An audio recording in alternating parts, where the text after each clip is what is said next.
Good evening, everyone, and welcome to the North East Non-League Show, episode 64, our Northern League review from December and January. And obviously, joining us tonight, we have Dan and John. Lads, thank you very much for coming on the show tonight.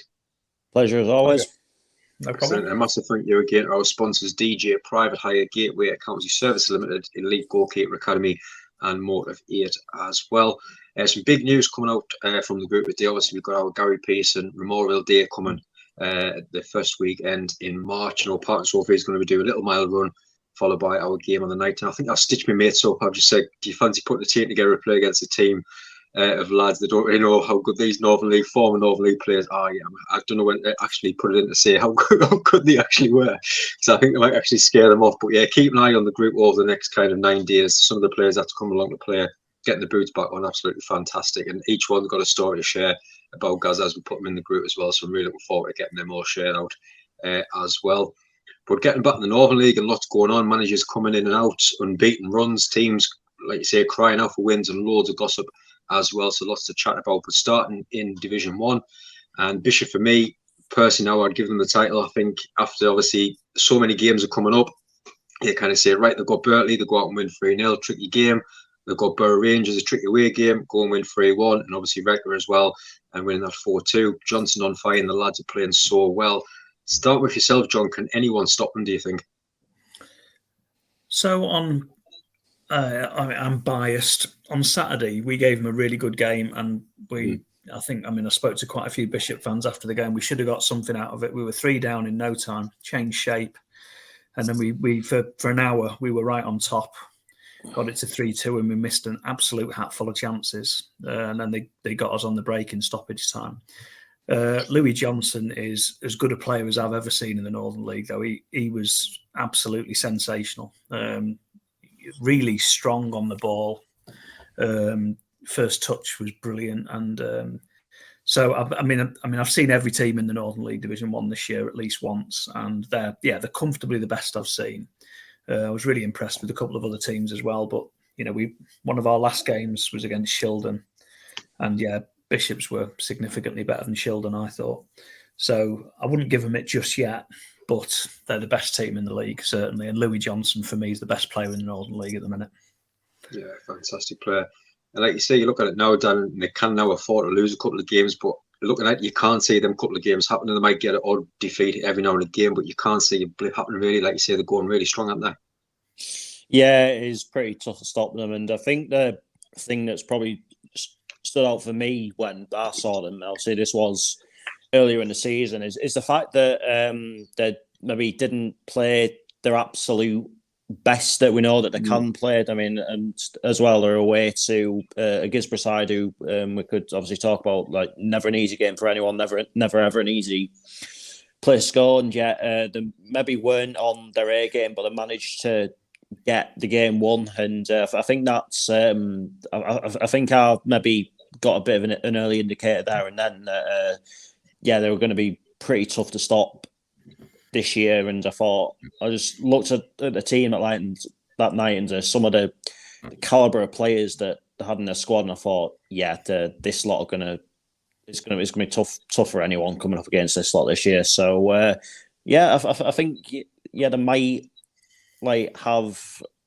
a couple of results between now and the end of the season where I think, should they really be losing that or dropping points in that? But ultimately, I'd be shocked if they didn't go on and lift that title come the end of April / start of May / middle of June, whenever the season's going to finish. Yeah.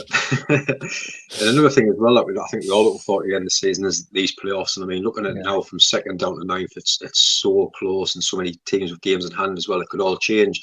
I mean, just looking at a couple of teams there, John, Shildon, obviously looking so good with the firepower they've got, the backup players up front as well. It's unbelievable. And West Auckland as well, staying up there. I know, as always, we jinxed them. December manager of the month, and then they lost a couple of games straight afterwards. So I know a lot of managers are hoping that they don't win the North East Non-League Show Manager of the Walk, so obviously to get them in there a poor run afterwards. But two sides that's up there and on their merit as well, really, haven't they? Absolutely. I've seen them all. Shildon are pretty hit and miss at the minute, I think. I mean, they've got the Romanian lad up front. Is it Ardalayan? I can't remember his name. He's smashing. I really enjoy watching him. West Auckland Town have just taken Oscar Fletcher from us, and he scored couple of goals already, I think. And there's other teams as well. I mean, Birtley have had a great season. We played them first day of the season, and they gave us an absolute hiding. It was a real shock at the time, but then they've just kept going really, and I've been really impressed with them as well. I think you can probably. I'm just looking at the league table a minute ago. I think you can probably go lower than 9th actually, because there's so many games in hand kicking around. I mean, even right down. I mean, just because everybody's got 15, 18, 20 games left yet, there's still 60 odd points to play for. So if a team can realistically get to 65, 70 points, then they're still in with a chance. So there's absolutely tons. It feels like we're more than halfway through the season because we're coming into February in a couple of hours' time. But the reality is, for some teams, we're not even halfway through the season yet. So there's loads to play for. Shildon generally have been very good. West Auckland have come stronger as the season's gone on, I think. And then, Borough Rangers, really tough to beat at home, difficult pitch to play on and stuff like that, but they're a good side. Birtley, I mean, they're going to have a boatload of games in hand as well because their pitch has really suffered with the rain. But they're, before everything happened with the weather, they were in really good shape. So I'd expect them to still be up there. Definitely. And Dan, you mentioned the two teams that we mentioned there, Borough Rangers, since December. I think they played 8, won 4, drawn 3, just lost the 1. In Birtley Town as well in that mix. I know, obviously, it's funny watching them because they'll go out and win 5-1 a couple of games, and all of a sudden they'll just get a shock 3-0 defeat.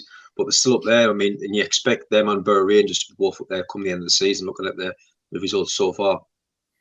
Yeah, absolutely. And I was also at that record against Birtley game on the first day of the season, where I think everyone in the ground was maybe thinking, Birtley will probably give this a good go, but I think you thought at the time Red Could have too much for them, but it was totally blew Red Could out the water, really. 3-0 up in the first 12 minutes or something. Yeah, something daft like that.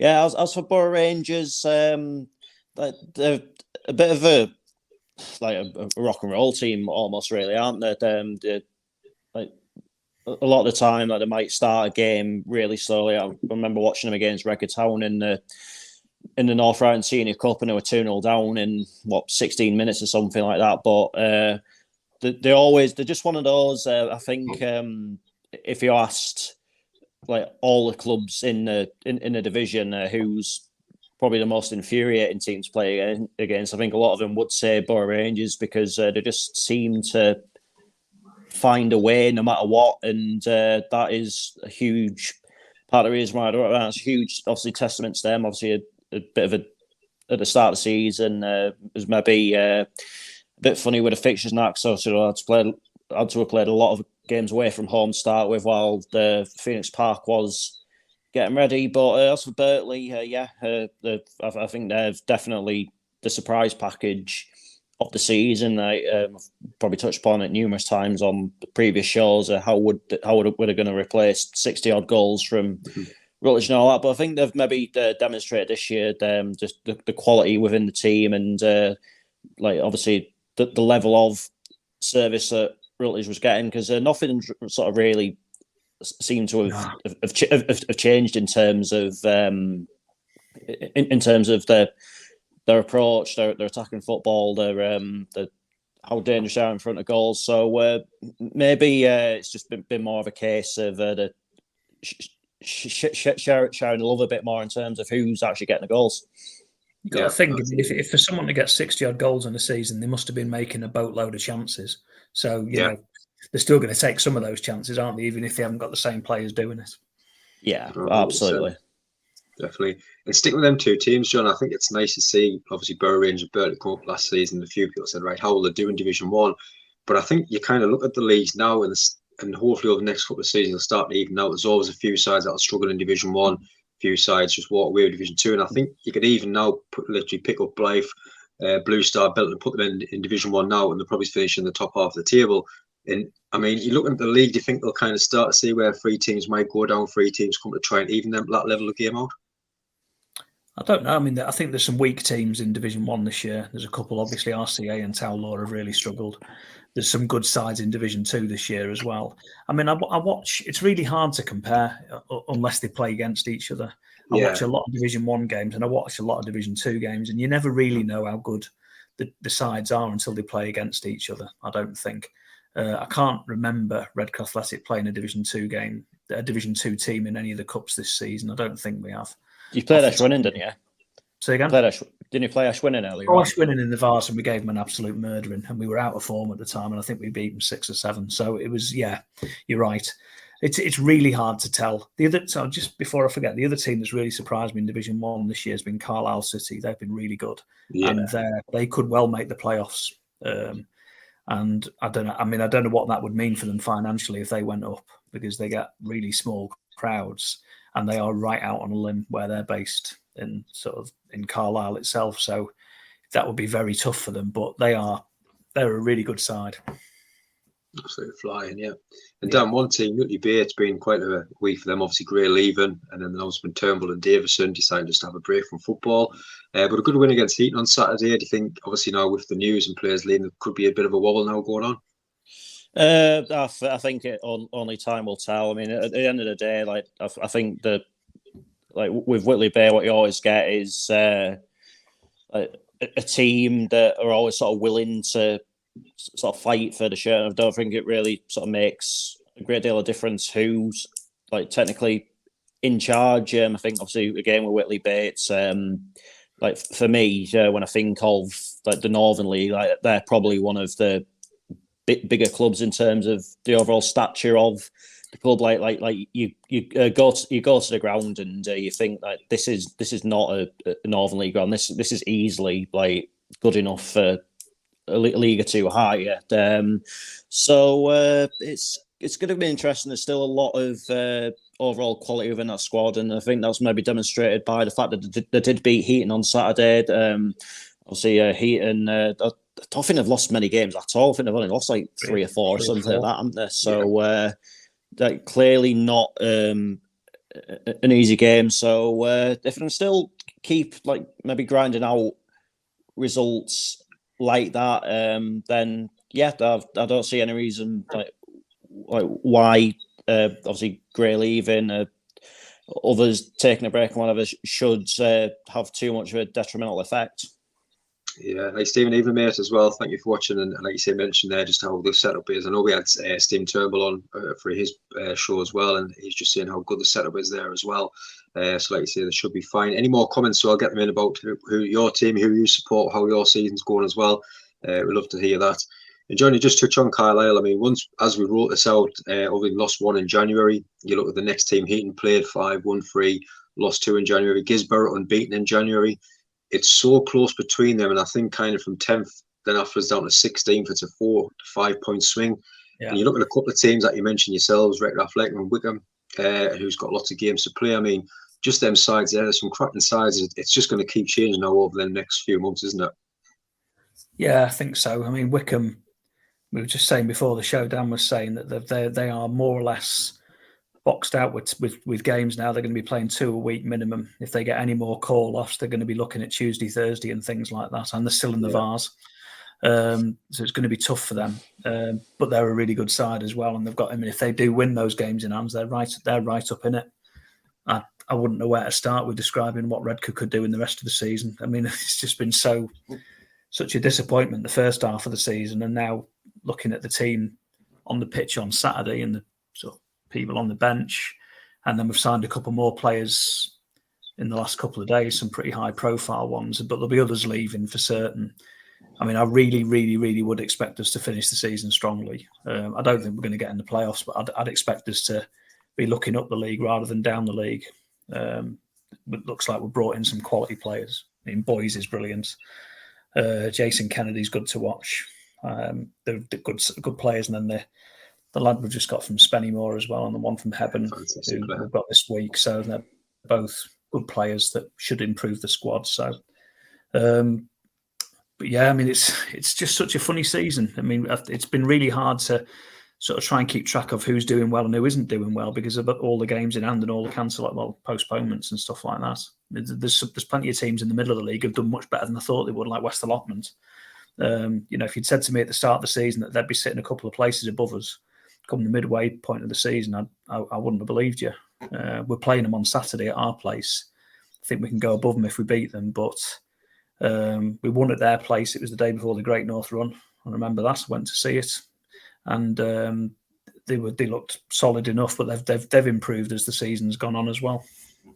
Yeah, that's it, isn't it? Like you say, Dan, just a couple of teams about after that. You've got the likes of Crook, West Allotment, Penrith as well. Obviously, a few draws and a couple of defeats over the last few weeks. West Allotment mixed bag of results as well, December, January. But Penrith, the last 4 games, 1-3, drawn 1.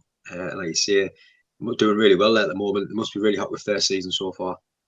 Yeah, I think again, I think Penrith have been one of those that have maybe surprised one or two. I think when I speak to people about the Northern League, like obviously teams that traditionally do struggle, like Penrith's name's thrown up in nearly every single conversation, but they've maybe found something this year in just maybe say that they're maybe going to be all right. I've noticed in particular they've had some really impressive results on their own patch. So they're proving themselves a difficult place to go. I mean, I watched them earlier in the season at Seaham. They lost that game 2-1, but again, they still had more than enough chances in that game. So I think it's just been a case of finding a formula to make sure to put a few more of those away, and evidently they're relatively solid so far. I mean, obviously, I don't think they're good enough to get in the playoffs or anything like that, but I certainly don't think they're going to be getting into the closing weeks and worrying too much about permutations or anything like that. Yeah, that's it, isn't it? And a couple of teams behind that, John, as well. You've got the likes of Benfield, mixed bag of results as well at the moment. North Shields thankfully survives, like you say, and I think that first one will come soon, and I think that'll just give the lads a bit of confidence. I know a lot of young players there at the moment, and obviously yourselves right around that area as well. But I think the huge news, obviously, Forrest leaving and Jarrod coming in, great manager in the Northern League, and of course the players that were announced. And I think I kind of shocked the late to say, wow, this is you stepping up from that level to that level now, and it kind of opened a lot of people's eyes, didn't it? Yeah, it did. I mean, it's not without its complications. I mean, we've got, it was really sad. I mean, I was really sorry to see Gary, Dave Onions and Robbo go. I mean, it'd been 12 months almost exactly. Across the 12 months, they had a good record, 2 points a game. But in the few weeks before, I think we were definitely expecting to do better this season. And in the few weeks before we made the change, it was really disappointing. Ironically, it was the game at Penrith which did for him. We got an absolute hiding. I wasn't at the game, fortunately, but I was sort of keeping up to date with it on Twitter. 3-3 at half time, and I was thinking, we're going to go on and win this. And then I checked again on about 65 minutes, and we were 7-3 down. I was like, God, what's gone on there?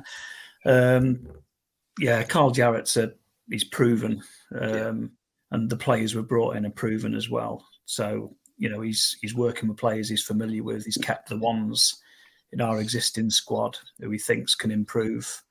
It was really good watching Leighton Watts on Saturday at Bishop Auckland. He came on in the second half and really changed the game for us, made a goal, and it was, I've still got big hopes for him, and there's others as well. Nathan Guru, I think, has got the potential to really improve. And we've got other players to come back in. Adam Wheatley's been out for a couple of months. Danny Boyle's been injured a lot of the season. So we have got players to come back who've been injured. So I am ever the optimist. I did say I thought we'd win the league this year. And I'm going to say now, I don't think we're going to win the league this year now. But I think we'll finish the season strongly, certainly. We'll see. Excellent. Evening, man. Thank you very much for watching as well. Great show, lads. Yeah, really nice to meet you as well at the Heaton game. It's really nice to see the amount of people that we met over the last couple of games. I know yourself, John. It was nice to meet you down. I know, weird, that wasn't it? Wasn't it as well? It's so nice to meet so many people out the Facebook group as well. And staying with Wrecker, Dan, and I mean, obviously the Wrecker fans loving it and all these players coming in. And I was going to say, you can imagine it, but we've seen on social media the other fans club, they're spending the money, they've got on this. But if you've got it, enjoy it and try and climb the leagues. It's nice to see it, but when you see the likes of boys around Kenny Burgess coming in, there's got to be a bit of jealousy from other teams up in that league, isn't there? Yeah, I think so. But then again, it's maybe adds possibly even a little bit more pressure on Zareka because you're seeing all these players coming in and they may be standing out almost as the team that everyone wants to beat. So I think that's something that they've got to maybe counteract a little bit. And I think, as was just said there, Carl Jarrett, look at what he did at Mask and what have you. I think there'll certainly be no slacking there or anything like that. I think what you also get from the players that they brought in is a good, I think, level-headedness, I'd say. I don't think they're going to come in and underestimate the division just because they've had FA Cup runs and promotions in the NPL East. They've done well in the Northern Premier League Premier or anything like that. And I think they'll know maybe what they signed up for. So it's going to be it's going to be really interesting to see what goes on there. I do think it's like from the outside looking in, it does look as though it's a long-term project, and I do think it's important that they don't make any rash decisions, don't try and rush anything. I think if they can do that, just create a good all-round atmosphere and environment around the club, it will and make themselves stand out as a place that maybe players will want to come and play football. And I think in the long term, they could well reap the rewards of that. Yeah, 100%. And a couple of teams just below that, John, and I mean, looking at the likes of Seaham, who's in there, obviously a couple of wins in December, and I think in January as well. I think that kind of sees them safe now with the team that's below them. Northampton just behind that as well, who picked up a win against Seaham. I know I watched them play against Heaton Stan a couple of weeks ago, and the first half I thought they were absolutely brilliant. Wearmouth was playing in front that day, kept hold of the ball really well, brought the midfielders in. The young lad, I think it was from Scunthorpe, the signed. Fantastic player as well. And I think they've got enough there. I know they've got some tough games at the moment, but when they're playing them teams in and around them, I think we'll pick up the points and start pushing up a little bit higher as well. Sure. I mean, but they look safe, both of those sides, you would say now, wouldn't you? I've seen Northampton a few times recently. I didn't go at the game at Heaton. I was meaning to, but I couldn't. But I heard the same thing from a couple of people who were there, that Northampton were really good in the first half. Yeah, it was Carl Jarrett's first game was away to Northampton, so I went down to watch that. And Redcar won, but they were good. They were much better than the last few weeks in that game. They've signed Darryl Hall from us, who might have his detractors, but he's a solid centre, solid in every sense of the word. He's a solid centre half, and he'll improve the side for sure. I mean, from what I've seen in the last few weeks, I don't think Northampton will go down this year. I think they'll be safe. Yeah, really good performance to put in. And down the bottom, I like to say, it looks, if there's one certain to go down, I don't know if they'll change. I know they kept it so late last season, but you look at the likes down there, Tower obviously still looking for that win this season as well. RCA down there, I know they won what we call the 6-pointer against each other in that game, but it's worrying time down there as well. But between them, you kind of look at them now, and if it does one go down, it looks like it could be Tower, isn't it? Yeah, I think that game where they play against each other was massive for both sides. I mean, granted, they've got to play each other again, which at the minute is scheduled to be on the last day of the season. So I think it's maybe vital for Tower that at a minimum they do keep RCA at arm's length. But you know what? The Northern League is a bit mental at times, really, isn't it? Like sometimes something will just happen totally unexpectedly, and sometimes you just can't explain why it happened, and that's the thing. It's certainly not over until the fat lady sings, as the saying goes. It's not looking good for either side. Like I obviously whenever I finish up at a Gateshead game, whatever, I'm travelling back, I'll always have a check of like what's gone on in the Northern League, and it just feels like week in, week out, when games are actually on anyway, that I'm seeing like RCA have lost 6-0, Tower have lost 7-1. Sometimes maybe even get hit for double figures. So it's been a pretty grim season for both. But as we said, the Northern League, it is ever evolving, it is ever changing, and maybe one of them can pick up a win out of nowhere almost, and will maybe totally change the dynamic of that bottom two. I will say Yeah, this though, Rainey. I went to RCA a few weeks ago, 3 or 4 weeks ago. They weren't that bad, but breaking news: they had a new caterer, and she was doing homemade curry, and it was absolutely top drawer. Plenty of reason to go back as well. £5 for a tray, including a chapati and a bit of rice. Beautiful it was. I think I've penciled in RCA for the end of next month against Gisborough. So yeah. Well, I won't have your lunch before you go then, mate. It's really good. No, I mentioned it done a few times. I'll definitely get along before the end of the season as well. But I think with RCA, like you say, they were picking up things and things were looking good, but it's always as an overlay gossip and off the road. I mean, I know I've seen the email as well. And you just can't be doing them things that trying to get away with it. Like you say, with so many chairmen, managers knowing each other, it's always going to get back, isn't it, somewhere down? Yeah, it is, yeah. But as we say, still a long way to go. So near to the end of the scheduled end of the season date, yet still so far away from it. Yeah, it's bizarre. Town Law have got 1 point, so they could be 1 win away from getting off the bottom. It's absolutely bizarre. Got 5 points between them in 40 odd games. It's weird thinking it that technically at this moment in time, Town Law could survive by not win a single game this season. If they get a few draws in there. Yeah. Absolutely crazy, but that's our roundup of Division 1. Like you say, get your comments in as well. Any teams that you support in Division 1, get them in as well. Division 2 is also, as we're going to go through in the moment. And if you already haven't, please hit that subscribe button. Get your cross-sell across the Dan's channel as well, and please hit that subscribe button on Dan's channel as well. And getting on Division 2, and I think since the last time we spoke about it, a lot of things are starting to take shape now, but a couple of surprising teams now pushing up as well. And it seems to see little gaps in certain areas of the league that we're going to go for. But I think touching on the first thing, I must say it was nice to see so many managers from Division 2 getting the names put forward by fans in the group for the January Manager of the Month. It was nice to see so many names. It's always the regular names, teams doing well at the top. That wasn't mentioned as much this month, where there was more play came in this month from other managers. I know we had a winner that was from Billingston Thorny, which we'll touch on a bit later, but that was really nice to see. But starting at the top down, in Blythe, top now by 7 points, a game in hand, unbeaten December, January in the league, doing well in a couple of cups as well. I think it's time now to prepare for life in Division 1, isn't it?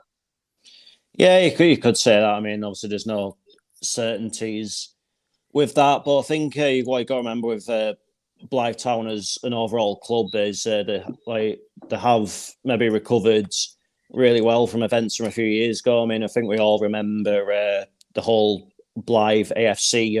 I think it's maybe safe to call it fiasco now, where it was all a bit crazy. I don't think anyone really truly knew what was going on, but they've readapted to it, and they have come back much stronger. Obviously look at the players that they have recruited, and they've obviously just not messed about in Division 2. They've gone into it, and they're doing the jobs. I mean, everyone expects them to be up there at the start of the season, and it's maybe working out the way they would have expected. I mean, granted, you would have maybe thought it would maybe be a bit of a runaway 2-horse race between them and Blue Star, maybe a little bit similar to what Wrexham and Notts County was in the National League last season. But all credit to Blythe Town, and they are going to take a fair bit of stopping. Yeah, and second and third, John, in that league, Newcastle, Blue Star and Bedlington. And Blue Star just lost December, January. Bedlington, a couple of losses, but like you say, still picking up their wins. And I think if you're looking at the teams in and around them playoff positions, I think you kind of expect them two teams to be in there come the end of the season. They just seem to keep getting them the results when needed, aren't they? Yeah, I mean, it's ironically my other tip this year that when I did about Division 1 was Redcar, Division 2 I said Bedlington, and I thought at the time it was a bit off the wall. I just remember them finishing last season really well. Yeah. And I saw them a couple of times at the back end of last season. They were really impressive. And I've seen them twice this season. They've been excellent again both times. I think they're a really good side. I don't think I've seen Blue Star this season, which surprises me. I've been a few times in the past, but I've not seen them this season. I'm not surprised to see them up there. I thought, because you've got to make the assumption that they get good crowds. Therefore, they've got a bit more money to spend on players.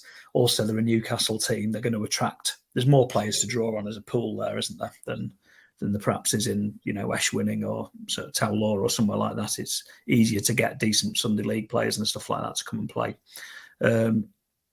So I'm not surprised to see either of them two doing well. I've been a bit surprised by Blythe, actually. I saw them a couple of times last season. They were good, but they weren't anything special. If we can't call Blythe AFC a fiasco, I don't know what we do call it, though. That was all a bit of a travesty, really. But it's been a competitive league this year, Division 2.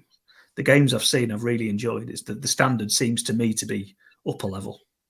Yeah, 100%. I mean, that just touched on them teams just behind that, Dan. I mean, the last two spots then playoffs, it could go between anyone. You've got the likes of Horden, Easton, Billingham, St Thonia, Yarm, Chelsea Street Town, up there in Thornaby as well. I think it's an 8-point swing. Looking at them teams as well. I know, again, hold my hands up, and sorry, Easton manager Ollie, and I was chatting down the hub, I think it was last week, and I said, I'll be putting your name forward for manager of the month. Then it goes and loses 2 games in a row, so you can blame me for that one as well. But them teams in there, between them, it's going to change so much between now and the end of the season, but there's some cracking sides this season, and managers and players in that division, isn't there? Yeah, absolutely is, and you've got to, while we're on the subject of those teams just mentioned, I think you've got to give a lot of credit to Thornaby. I think at the start of the season, they were massively off the pace. I saw them twice early days, lost 1-0 to the Billingham Town, who obviously haven't had it all their own way this season and not have maybe picked up a couple of results of late. And I saw them get taken apart a little bit by the Newcastle Uni, who obviously that Newcastle Uni are like a box of chocolates. You never know what you're going to get.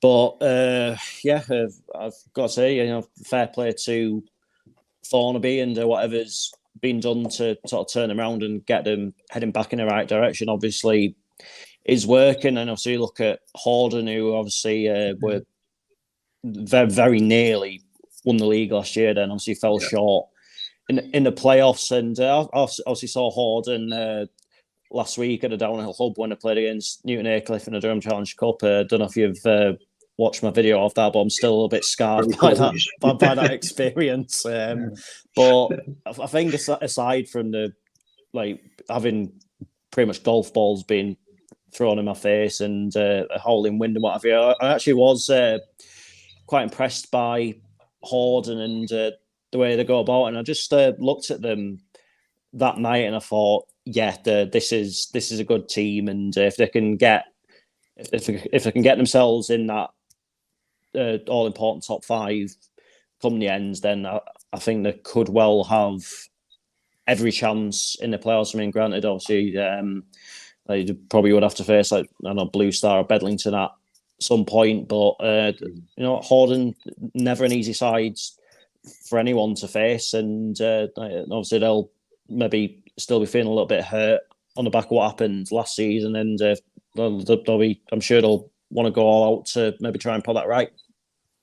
Yeah, definitely. I think touching on them, some of them teams, John, as well. I mean, from that group, like we touched earlier about the managers that names got put forward, the likes of Payne from Horden, Johnson of Symphonia, who actually won it, Brown of Thornaby as well, who came second. I mean, you can put obviously Ollie Hodgkiss in there as well. I know a lot of people have said how Horden's kind of missed him this season, just being around the place, the leadership that he has as well. Now that he's putting that into place at Easton, some fantastic managers really making a name for themselves this season, isn't there, in Division 2?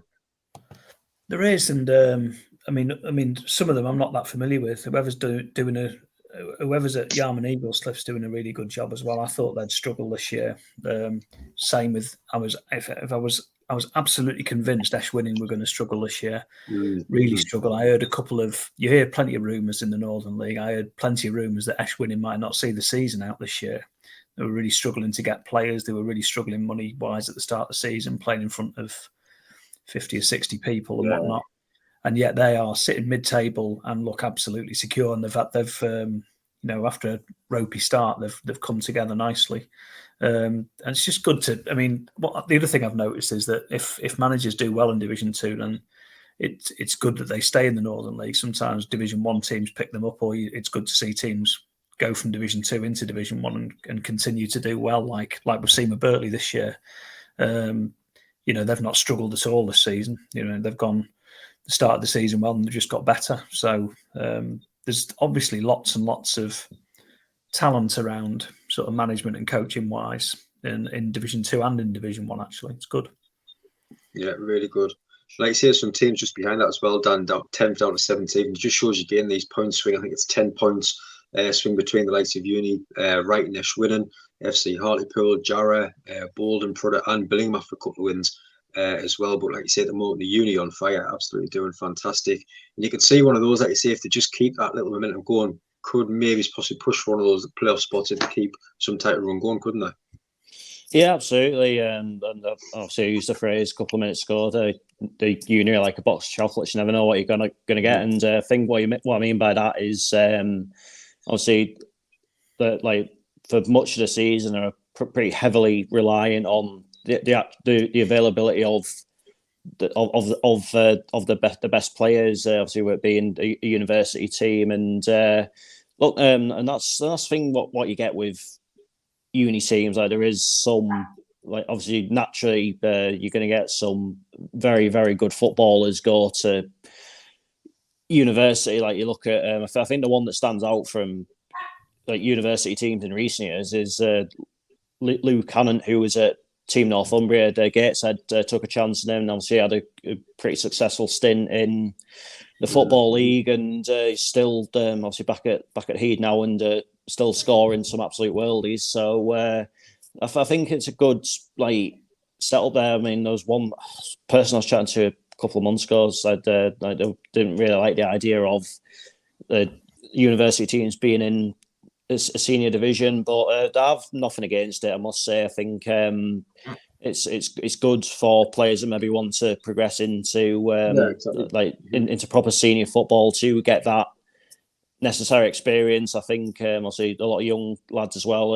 I think once you've been clattered by a big 35-year-old bald centre half, I think it kind of, like you I think you learn a lot more than that, than just like maybe playing against players of a similar age, if you get what I mean. But I think another team that have come into the Northern League and impressed have been FC Hartlepool. I think I've noticed in particular their home record's been pretty good. I saw them against Yarm back in November, and it was a feisty game, a typical Teesside derby, really. Like, everything you'd want from two teams in the TS postcode region, just like getting at each other. But they've maybe cemented their own ground as a very, very difficult place to go. I think maybe their away form's been a bit of a shortfall for them so far, but I don't think, in terms of it being their first season, they can have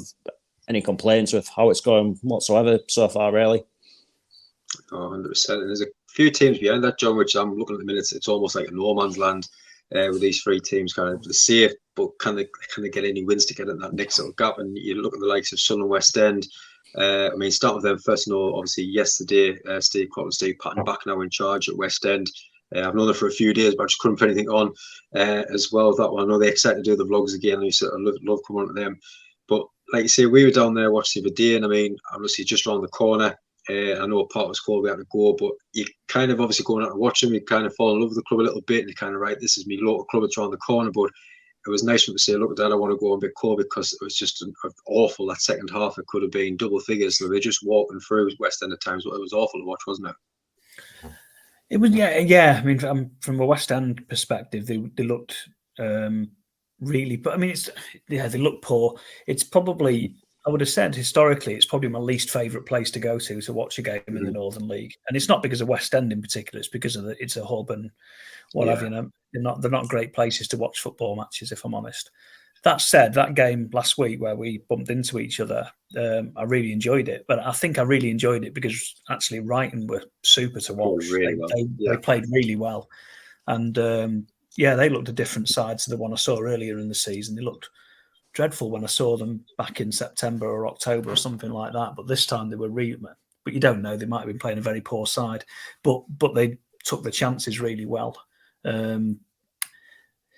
It's difficult. I mean, it's difficult for West End, isn't it? I mean, it's it must feel like it's not a ground of their own and all that sort of thing. And I know they do struggle to attract fans, but there was a decent crowd there that night as well. It was more than double the last time I went there as well. So, and I'm glad they've got the sort of the management position sorted out and what have you. I don't think they're in any trouble because they've probably already got enough points anyway.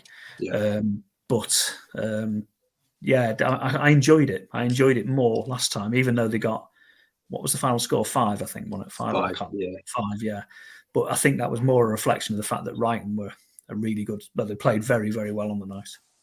Yeah, really well. And 2 other teams in that area as well, the likes of Redcar Town, which I didn't see them expect me down there this season. They played really well towards the end of last season, picking up some points. And Chester Street United, where it's kind of one of those things, right? We expect them to then come good at the end of the season, but we're still waiting for them to take off as well. As 2 teams just kind of buy any form at the moment and try and get on that momentum of a run, isn't it?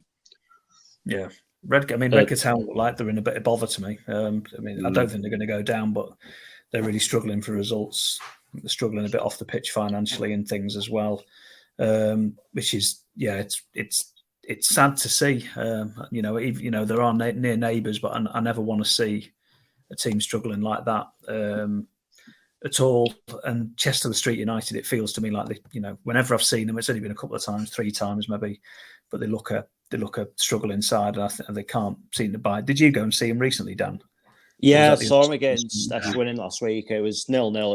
It was the exact scoreline that the game deserved. However, I think it was a very heavy pitch, which you'd probably expect given the amount of rain, snow, the sleet, just everything that's been thrown at us in terms of weather recently. So that's like any club in the Northern League, they're having all on to get games on just now. And I think we're touching on Redcar Town, they're really struggling just now. I mean, normally by this stage of the season, I'd have been to Redcar Town a couple of times, but not even been once yet. So that's just kind of shows you where we're at with the weather. But I think with Chester Street United, I think they maybe I think if the pitch was a bit slicker, I think they would have won the game. I think they were creating plenty of chances in the second half. We're trying to play football the right way. But again, it's a bit of a unique setup with Chester Street United because it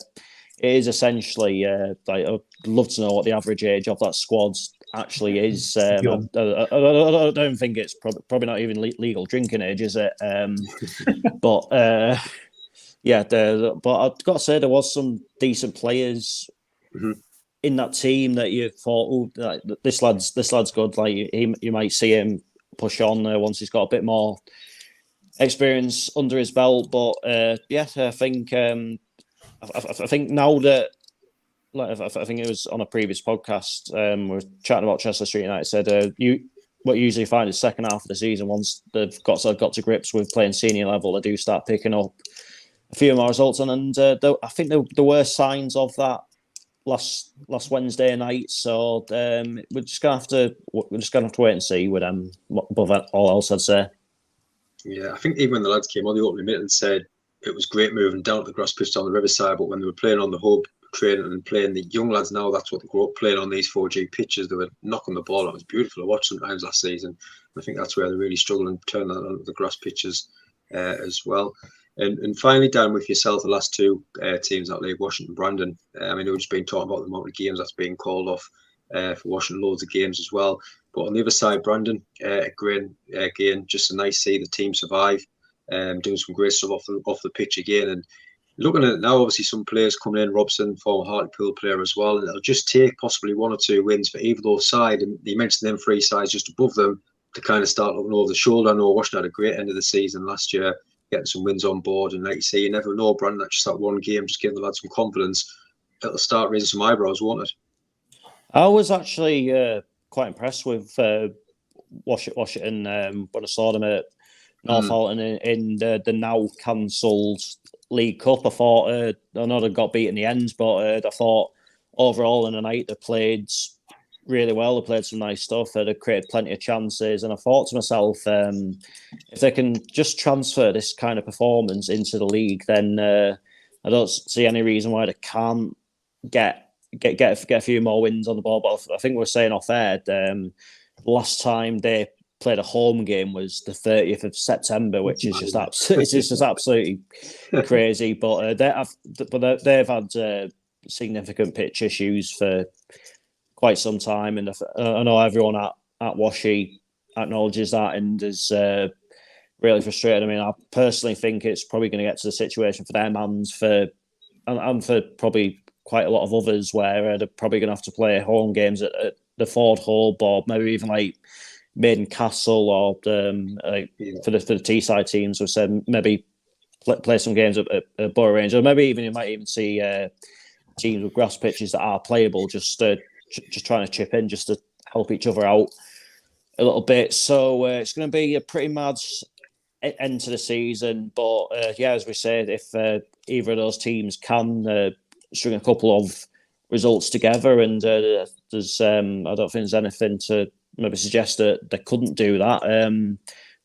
Who knows? And that is the beauty of it. Like you see it almost every year, where you think, "Oh, that team's gone and they're going down," and then they suddenly pick up a few wins on the bounce. Then you look at it and think, then you think, why did I ever even doubt them? So it's going to be an interesting, probably have to say, second half of the season, given that as we said, there's still a lot of games for teams to play, like a lot of fixtures to fill in, like Monday nights, Thursday nights. Like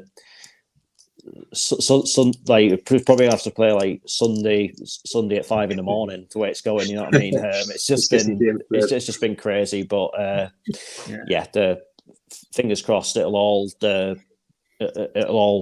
end well, and everyone across the two leagues will get what they deserve over the course of the season.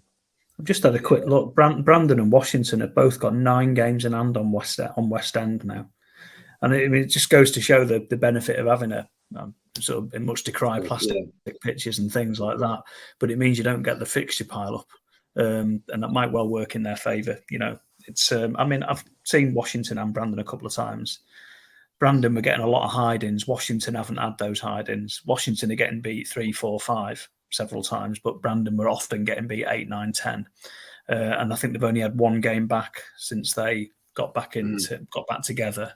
And they got beat 8. So hopefully they're using the time where the games aren't being played to sort of improve as a squad and things like that. But like Dan said, Washington finished the season really well last year. I think Wellington were the team that went down, weren't they? From memory, I think they were.